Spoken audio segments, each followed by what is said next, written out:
সকলকে আমি ধন্যবাদ জ্ঞাপন করছি। আমি মনোরঞ্জন কুমার গাইন, তার নামে মাধ্যমিক বিদ্যালয়, শারীরিক শিক্ষা। আজকে অনলাইন ক্লাস সারা বাংলাদেশ ব্যাপী চলছে।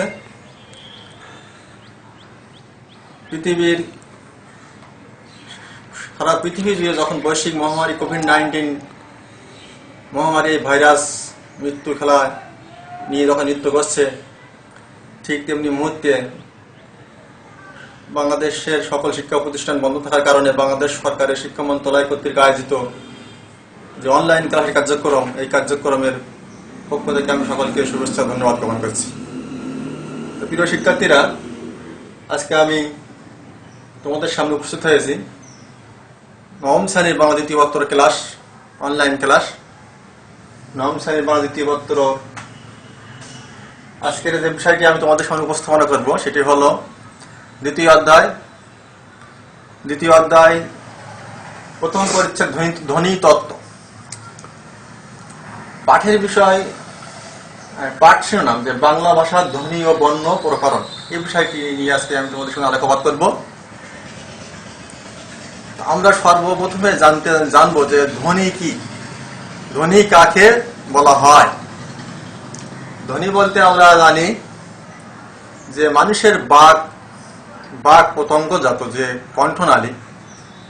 কণ্ঠনালী, মুখবিভাগ, জিহ্বা, আলজিহ্বা, কোমলতালু, শক্ততালু, দাঁত, মাড়ি, সোয়াল, ওষ্ঠ ইত্যাদি সাহায্যে উচ্চারিত যে আওয়াজ, এই আওয়াজকে মূলত ধ্বনি বলা হয়।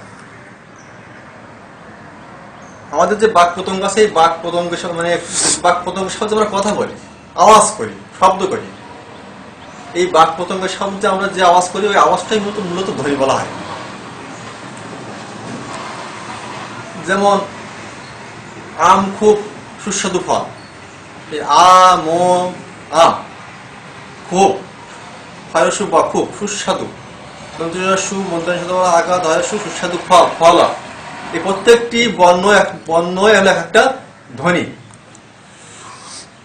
যা হোক, আমরা জানি যে ভাষার মূল উপাদান হলো ধ্বনি। ধ্বনি মূলত ভাষার সাহায্যে ধ্বনি সৃষ্টি হয়, আর ধ্বনি সৃষ্টি হয় বাকযন্ত্রের দ্বারা। পৃথিবীর বিভিন্ন মানব গোষ্ঠীর বিভিন্ন ভাষাভাষীর মানুষ আছে। প্রত্যেক মানুষের ভাষা ভিন্ন ভিন্ন রকম। এই ভিন্ন ভিন্ন মানব গোষ্ঠীর ভাষা ভিন্ন হওয়ায় একই ধ্বনি প্রত্যেক মানব গোষ্ঠীর কাছে ভিন্ন ভিন্ন ধ্বনি বা ভাষায় রূপান্তরিত হয়েছে। তাই আমরা ধ্বনি সম্পর্কে কিছু জ্ঞাত হলাম।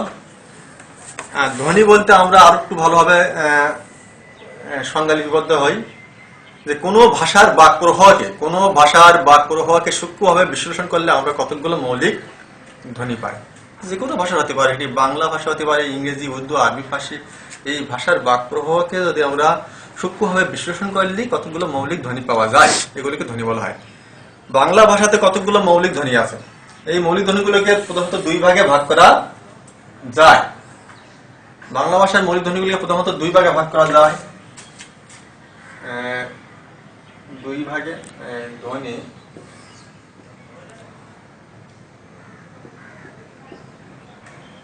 গুলোকে দুই ভাগে ভাগ করা যায়, যথা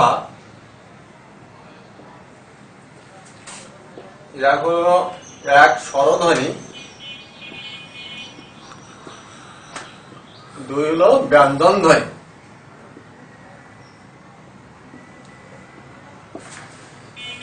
তো মৌলিক ধ্বনিগুলোকে প্রধানত দুই ভাগে ভাগ করা যায়, যেহেতু এক স্বরধ্বনি, দুই ব্যঞ্জন ধ্বনি। তো আমরা স্বরধ্বনি কাকে বলে? স্বরধ্বনি মূলত যে ধ্বনির সাহায্যে উচ্চারিত, মানে ফুসফুসচারিত বাতাস, যে সকল ধ্বনি উচ্চারণের সময় ফুসফুসচারিত বাতাস মুখবিভাগের কোথাও কোনো প্রকার বাধাপ্রাপ্ত হয় না, তখন সেগুলোকে স্বরধ্বনি বলা হয়। যেমন অ, আ, হ্রস্বই, হ্রস্ব ইত্যাদি। ফুসফুসে তাড়িত যে বাতাস কোথাও মুখবিভাগে কোথাও কোনো প্রকার বাধা না পেয়ে সরাসরি বাইরে চলে আসে, এটাকে স্বরধ্বনি বলা হয়। ব্যঞ্জন ধ্বনি কাকে বলা হয়? যে সকল ধ্বনি উচ্চারণের সময় ফুসফুস চালিত বাতাস মুখবিভাগে কোথাও কোথাও বাধাপ্রাপ্ত হয় কিংবা ঘর্ষণ লাগে, তখন তাদেরকে ব্যঞ্জন ধ্বনি বলা হয়, যেমন যেমন হচ্ছে গিয়ে ক, স, ট, ত, প ইত্যাদি ইত্যাদি। তাহলে আমরা স্বরধ্বনি ও ব্যঞ্জনধ্বনির সংজ্ঞা জানতে পারলাম, যে স্বরধ্বনি কাকে বলে, ব্যঞ্জনধ্বনি কাকে বলে জানতে পারলাম। এরপর যে আমরা বলছি যে বাংলা ভাষার ধ্বনি ও বর্ণ প্রকরণ। বর্ণ কাকে বলে? ধ্বনি নির্দেশক চিহ্নকে বর্ণ বলা হয়। ধ্বনি নির্দেশক চিহ্নকে বর্ণ বলা হয়। বর্ণ কয় প্রকার? বর্ণ দুই প্রকার। বর্ণ কয় প্রকার? বর্ণ দুই প্রকার, স্বরবর্ণ ও ব্যঞ্জন বর্ণ। স্বরবর্ণ কাকে বলে? যে স্বরবর্ণ কাকে বলে? স্বরধ্বনি দ্যোতক লিখিত সাংকেতিক চিহ্নকে স্বরবর্ণ বলা হয়। স্বরধ্বনি দ্যোতক লিখিত সাংকেতিক চিহ্নকে স্বরবর্ণ বলা হয়। তাহলে আমরা বুঝতে পারলাম তো সবাই, যে স্বরবর্ণ বলতে আমরা বুঝি যে স্বরধ্বনি যে দ্যোতক লিখিত মানে দুই বা লিখিত যে সাংকেতিক চিহ্ন, এই সাংকেতিক চিহ্নকে স্বরবর্ণ বলা হয়। ব্যঞ্জন বর্ণ কাকে বলা হয়? তদ্রূপ, যে ব্যঞ্জন ধ্বনির দ্যোতক লিখিত সাংকেতিক চিহ্নকে ব্যঞ্জন বর্ণ বলা হয়, যেমন ক, ফ, ত, প ইত্যাদি। তাহলে আমরা স্বরধ্বনি ও ব্যঞ্জন ধ্বনির স্বরবর্ণ ও ব্যঞ্জন বর্ণের সংজ্ঞা জানতে পারলাম, যে স্বরবর্ণ কাকে বলে, ব্যঞ্জন বর্ণ কাকে বলে। এ পর্যায়ে আমরা বর্ণমালা কি, যেহেতু আমাদের পাঠ্যক্রম আছে বাংলা ভাষার ধ্বনি ও বর্ণ প্রকরণ, তাহলে আমরা বর্ণ ও বর্ণ কত প্রকার তখন জানতে পারলাম। এ পর্যায়ে আমরা জানবো যে বর্ণমালা।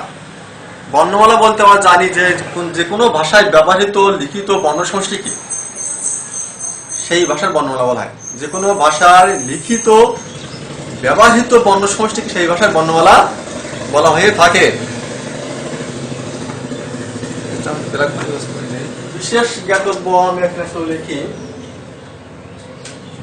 একটা নোট।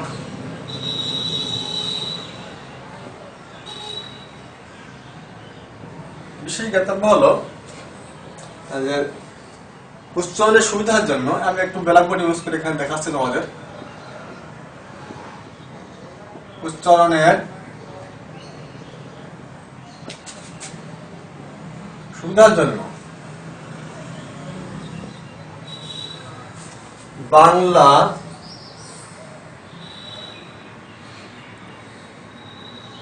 ব্যঞ্জন বর্ণে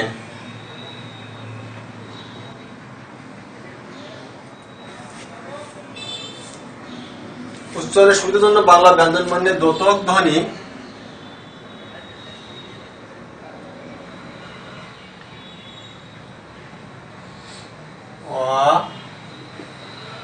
অস্বরধ্বনিটি যোগ করে উচ্চারণ করা হয়, যেমন অযুক্ত ইকুয়াল টু ক, কযুক্ত ইকুয়াল টু ক।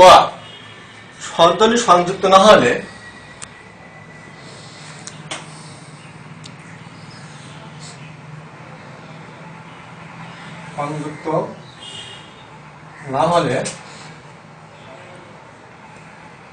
অর্থাৎ উচ্চারিত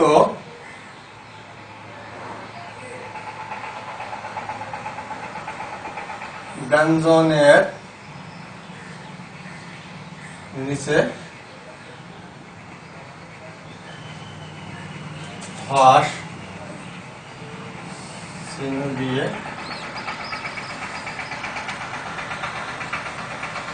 বিশেষত আমরা নোটটি সবাই ফলো করবো।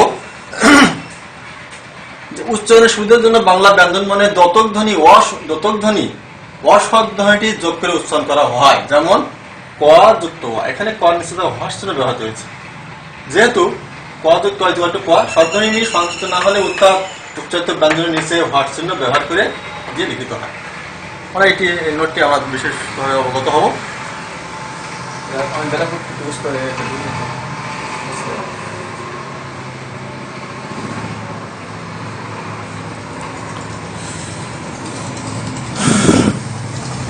সুপ্রিয় শিক্ষার্থীরা, আমরা এ পর্যায়ে আমরা আমাদের বাংলা ভাষা ধ্বনি ও বর্ণ প্রকরণে আমরা বর্ণ বিষয়ে আলোকপাত করলাম।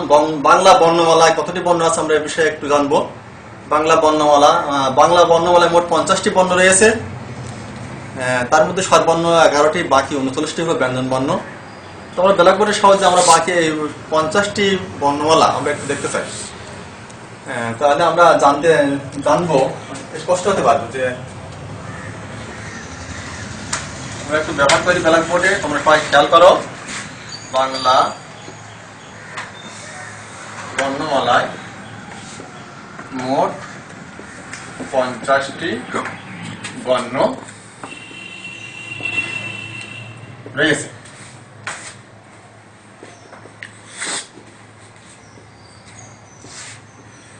যার মধ্যে স্বরবর্ণ 11টি এবং বাকি 39টি ব্যঞ্জন বর্ণ।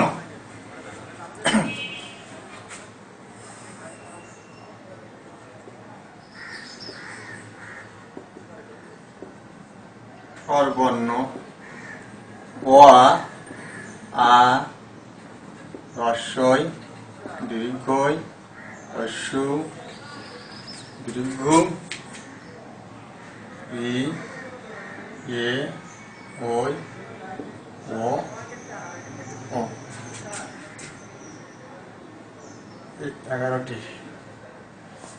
11টি স্বরবর্ণ, বাকি 29টি হলো ব্যঞ্জন বর্ণ। আমরা সেটা এখানে ব্ল্যাকবোর্ডে দেখবো।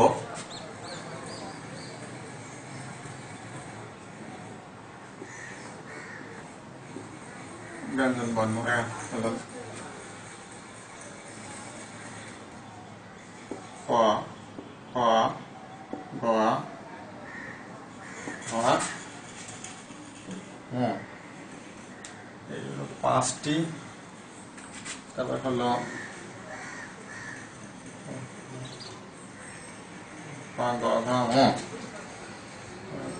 স, ছ, জ, ঝ, ঞ। 5টি। চ, ছ, জ, ঞ, ট, ঠ, ড, ঢ, ঞ। 5টি। ট, ঠ, ড, ঢ, ঞ। 5টি। ক, খ, গ, ঘ, ঙ। 5টি। ক, খ, গ, ঘ, ঙ 5টি। জ, র, ল 3টি। র, ল 3টি। তালব্য শ, মূর্ধন্য ষ, দন্ত্য স, হ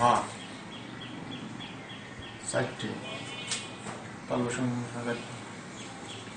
র, ঢ, য়, খণ্ডত্ব 4টি। আর অনুস্বর, বিসর্গ, চন্দ্রবিন্দু 3টি।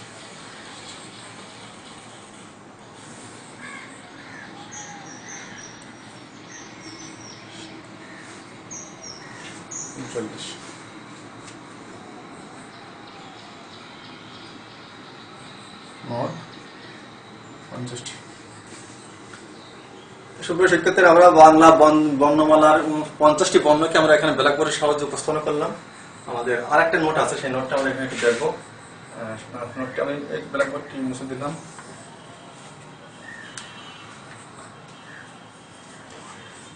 বিষয় দাতব্যের একটি নোট আছে।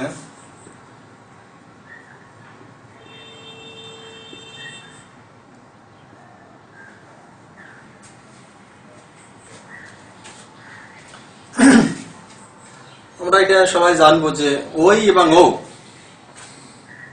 ওই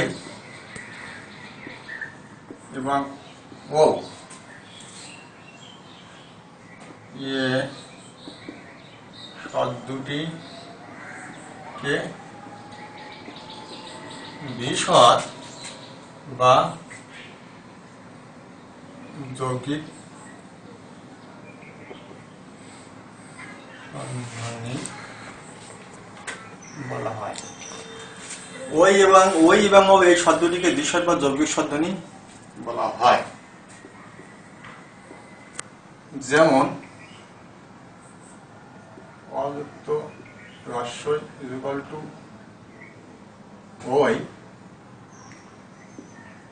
এবং অযুক্ত ইকুয়াল টু ও।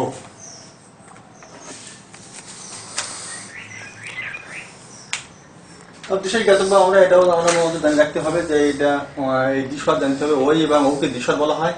এই দ্বিস্বরকে আমরা এখানে বিশ্লেষণ করলে পাই অযুক্ত রস্ব ইকুয়াল টু ওই এবং অযুক্ত রস্ব ইকুয়াল টু ও। তা সুপ্রিয় শিক্ষার্থীরা, আজকের অনলাইন ক্লাসে তোমাদেরকে এখানে ক্লাস শেষ করবো। তা সর্বোপরি তোমরা সবাই বাড়িতে লেখাপড়ায় মনোযোগী থাকবে, স্কুল কলেজ বন্ধ। আর বিশেষ করে সবাই এই করোনাকালীন মুহূর্তে, দুর্যোগের মুহূর্তে সবাই স্বাস্থ্যবিধি মানে স্বাস্থ্য নিয়মকানুন মেনে সবাই বাসায় চলবে এবং বাইরে জরুরি প্রয়োজনে বাইরে গেলে অবশ্যই মাস্ক ব্যবহার করবে, মাস্ক ছাড়া বাইরে যাবে না। আর মাঝে মধ্যে বাসায় বা বাসার বাইরে যাওয়ার পুরো মুহূর্তে হ্যান্ড স্যানিটাইজার ইউজ করে হাতকে সুরক্ষিত রাখতে হবে। সব পরিস্থিতি আমাদের সবসময় পরিষ্কার রাখতে হবে, পরিষ্কার পরিচ্ছন্ন করতে হবে, সবসময় পরিষ্কার থাকতে হবে। এই বলে আমি তোমাদেরকে অনলাইন ক্লাসের পক্ষ থেকে সকলকে আবারও শুভেচ্ছা জ্ঞাপন করে আজকের মতো ক্লাস এখানে সমাপ্ত করছি। ধন্যবাদ সবাই।